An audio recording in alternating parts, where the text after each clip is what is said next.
Hey guys, അപ്പോൾ ഇതേ നമ്മളിന്ന് ഒരു പെരുന്നാൾ കൂടാൻ പോവുകയാണ്. അപ്പോൾ ഈ വർഷത്തെ പെരുന്നാളുകളെല്ലാം കൂടി ഇതോടുകൂടി അവസാനിക്കുകയാണ്. ഇനിയിപ്പോൾ അടുത്ത വർഷം പെരുന്നാളുള്ളൂ. നമ്മുടെ വീടിൻ്റെ തൊട്ടടുത്തുള്ള പള്ളിയിലാണ് കേട്ടോ. അപ്പോൾ വീടിൻ്റെ തൊട്ടടുത്ത് എന്ന് പറയുമ്പോൾ തന്നെ നമ്മുടെ വീടിൻ്റെ അടുത്ത് നിന്ന് തന്നെ ഈ പടക്കമൊക്കെ കാണാൻ പറ്റും. എന്നാൽ നമുക്ക് നല്ല അടിപൊളിയായിട്ട് കാണാൻ വേണ്ടി അടുത്ത് പോയതാണ് ഗൈസ്. ഇത് ചുറ്റി ഭയങ്കര കരച്ചിലായിരുന്നു. എന്നെ ഒന്ന് വിശദീകരിച്ചതൊക്കെ ഒന്ന് കാണാൻ പോലും സമ്മതിക്കുന്നുണ്ടെന്നല്ല, ഫുള്ള് കരച്ചിലായിരുന്നു. പിന്നെ അല്ല കുഞ്ഞ് കുറച്ച് ധൈര്യമൊക്കെ കാണിച്ചു കേട്ടോ. എനിക്ക് പണ്ടൊക്കെ ഇതുമാതിരി പടക്കമൊക്കെ പേടിയിരുന്നുണ്ട്. പക്ഷേ ഇപ്പോൾ കാണാൻ നല്ല ഭംഗിയായതുകൊണ്ട് എനിക്ക് ഇങ്ങനെ കണ്ടുകൊണ്ടിരിക്കാൻ ഭയങ്കര ഇഷ്ടമാണ്. പക്ഷേ എൻ്റെ ഓലപ്പടക്കം ഉണ്ടല്ലോ, ആ സംഭവം എനിക്ക് തീരെ ഇഷ്ടമല്ല കേട്ടോ. അത് ഭയങ്കര ഒരു ചെവി തറയ്ക്കുന്ന കൂടെ സൗണ്ടാണ്.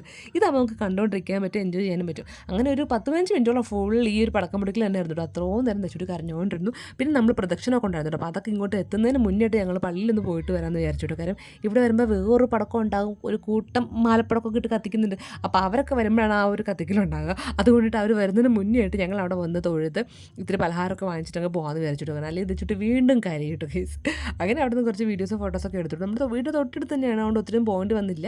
അങ്ങനെ നമ്മൾ ഇതേ അവിടെ പെരുന്നാളൊക്കെ കണ്ടു. ആൾക്കാരൊക്കെ വന്ന് തുടങ്ങുന്നുണ്ടായല്ലോ. ഇങ്ങനെ ഫുൾ ഒരു പടക്കമയമുള്ളൊരു പെരുന്നാളായിരുന്നു. ഫുൾ പടക്കം, എങ്ങ് തിരിഞ്ഞാലും പടക്കം തന്നെയായിരുന്നു കേട്ടോ. അങ്ങനെ പിന്നെ തെച്ചൂടി ഇനി അധികം ഒന്നും കരയിപ്പിക്കേണ്ടെന്ന് ഓർത്ത് നമ്മൾ നേരെ സ്ഥലം വിട്ടു കേട്ടോ. അപ്പോൾ എന്തായാലും ഇന്നത്തെ ഒരു കുഞ്ഞു വീഡിയോ ഇത്രയുള്ളൂ. നമുക്ക് വീണ്ടും അടുത്ത വീഡിയോ കാണാം. ബൈ.